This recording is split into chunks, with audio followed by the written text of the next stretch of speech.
Tonight on SUTV World News, a journalist is released from Myanmar, and the UK reflects a year later after their first country lockdown. All that and more right now.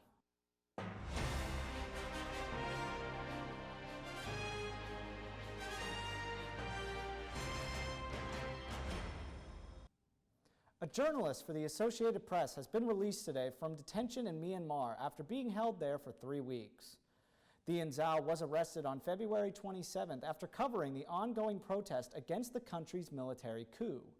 Zhao told news agencies he was released today and all charges would be dropped due to him doing his job at the time of his arrest. He was charged at the time with violating public order, which is a charge that oftentimes carries a 3-year imprisonment. Scott Griffin, the deputy director of the International Press Institute, said, quote, "We welcome the release of Thean Zhao, who was detained for doing his job as a journalist and should never have been behind bars in the first place." This incident continues to show the rising tensions in Myanmar as protests continue and the government stifles communications. Internet access has been restricted, journalists have been arrested, and a handful of newspapers have been barred from publishing. A growing number of Myanmar refugees, some police officers who refuse to shoot their own people, are seeking safety and shelter at India's border. Some are fleeing with the little they have on foot in the darkness of night through the jungle. CNN's Vedika Sud spoke to the refugees from Myanmar who say their lives are at risk. Right behind me is the Mizoram-Myanmar international border. Mizoram is one of the 4 northeastern states in India that shares a border with neighboring Myanmar. Ever since the military junta took over in Myanmar, hundreds of people have been fleeing the country. CNN spoke with a 36-year-old pregnant woman who crossed into India along with a 5-year-old daughter and her husband, who she says served in the police force. Here's their story.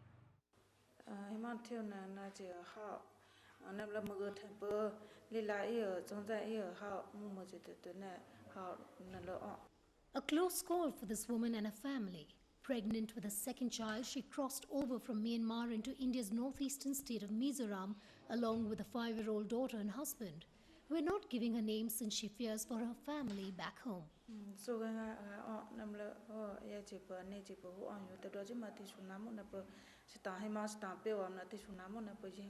She says her husband, a police officer, refused to shoot at his own people as ordered by Myanmar's military junta.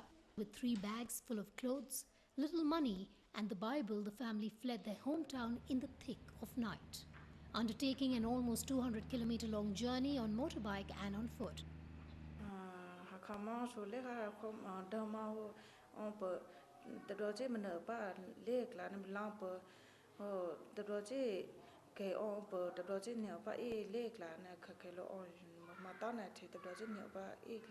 This border crossing between India and Myanmar has been closed for months because of the COVID-19 pandemic. However, Indian officials say more than 400 refugees desperate to flee the military junta crackdown have crossed over with the help of local activists. This man from the ethnic Chin community is one such activist. He fears being identified by security forces, so we are not giving his name.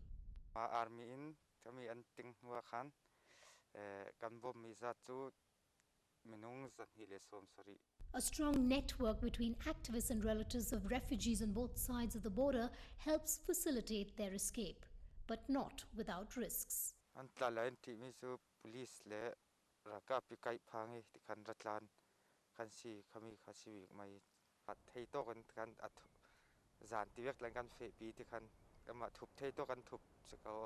He says the relief refugees feel after escaping the clutches of Myanmar's military junta is short-lived.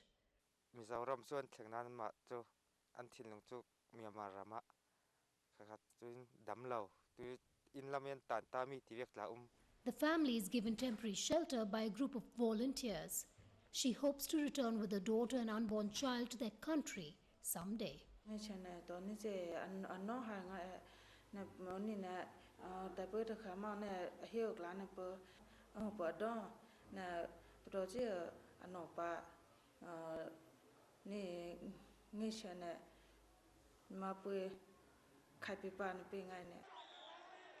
But the escalating violence and chaos in Myanmar could make their stay as refugees in India a long one.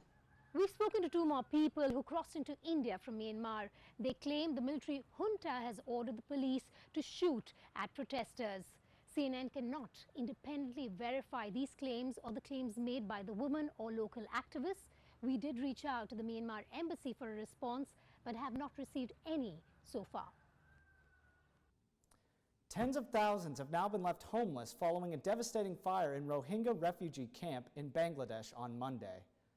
Reuters reports that Bangladesh officials have now confirmed that at least 11 people were killed in the blaze, while at least 560 others were injured.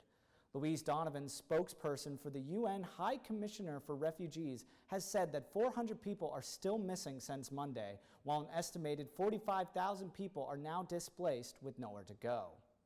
It should be noted that most of the refugees have been in the camp since 2017, following the crackdowns against them in Myanmar. While the Muslim Bangladesh has housed the refugees for all this time, many of them fear returning to Myanmar in the event of further prosecution. Brazil on Tuesday recorded its highest daily death toll since the pandemic began. It's the first time it has posted more than 3,000 coronavirus-related deaths in a day. CNN's Matt Rivers reports from Sao Paulo. Well, another brutal day for Brazil on Tuesday, with health officials announcing yet another single-day record had been set for the most coronavirus deaths recorded. More than 3,200 deaths recorded by officials here on Tuesday. That's the highest such figure so far, and it's the first time since this pandemic began that Brazil has recorded more than 3,000 deaths from the virus in a single day. Part of the reason that is so high is because of what is happening in the state where we are right now, the state of Sao Paulo, Brazil's largest state. Health officials here announced on Tuesday that more than 1,000 coronavirus deaths had been recorded. That's the first time since this pandemic began that they've recorded more than 1,000 deaths, and it's roughly 50% higher than the previous single-day record, which had been set last week. Meanwhile, news out of Brazil's Supreme Court, where President Jair Bolsonaro had brought a case against several state governors from across the country. These governors had put in place lockdown measures to try and stop COVID-19 from spreading as rapidly as it is right now. Bolsonaro had argued that only he had the power to put in place certain measures, but the Supreme Court basically threw out that case, ruling in favor of those governors. The Supreme Court saying in part, quote, a totalitarian vision is not appropriate in a democracy like Brazil, and that the president is responsible for the, quote, larger leadership, the coordination of efforts aimed at the well-being of Brazilians. Matt Rivers, CNN, Sao Paulo, Brazil. Yesterday, the UK is marking 1 year since the first COVID-19 stay-at-home order. It's a day of reflection for the tens of thousands of lives lost to this devastating pandemic. CNN's Phil Black has more. This is a small moment in an extraordinary time. 1 day of reflection. 1 minute of silence. A desperately insufficient window for considering all that's changed and all that's been lost. But within the pandemic's grip, this is a rare collective moment to pause and remember, to try to understand how it came to this. It's 1 year since the unthinkable became the everyday. 1 year since British life, with its vibrant energy, its wealth of shared joys and experiences, was stripped back to something unrecognizable, far poorer, disconnected, lonely. A year of knowing death is all around, of relentless numbers failing to convey the glut of loss and suffering behind them. A time of grief where the rituals of grieving are twisted and stretched, the comfort of togetherness forbidden or simply beyond reach. He's once more with his sweethearts. Like so many essential human experiences, the sorrow of mourning is now often shared and processed through images on a screen. You keep going, yeah? A year of COVID-19 renewed Britain's love for its health service and those who risked their lives preventing its collapse, whose faces show the strain of long, exhausting shifts working to save others. But a long year that started with publicly celebrating their efforts on doorsteps every week has evolved into a quiet acceptance. Or worse, an expectation they will keep doing whatever is necessary regardless of the cost. Other workers, rarely considered in normal times, have also found some appreciation for their vital roles and the risks of carrying them out during a pandemic.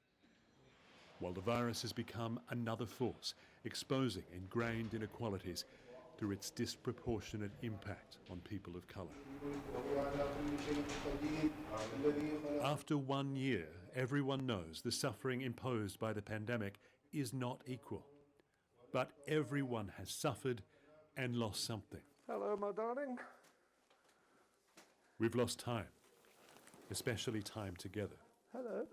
Opportunities to celebrate and feel joy, jobs, businesses, education. Psychotherapist Julia Samuel describes them as living losses.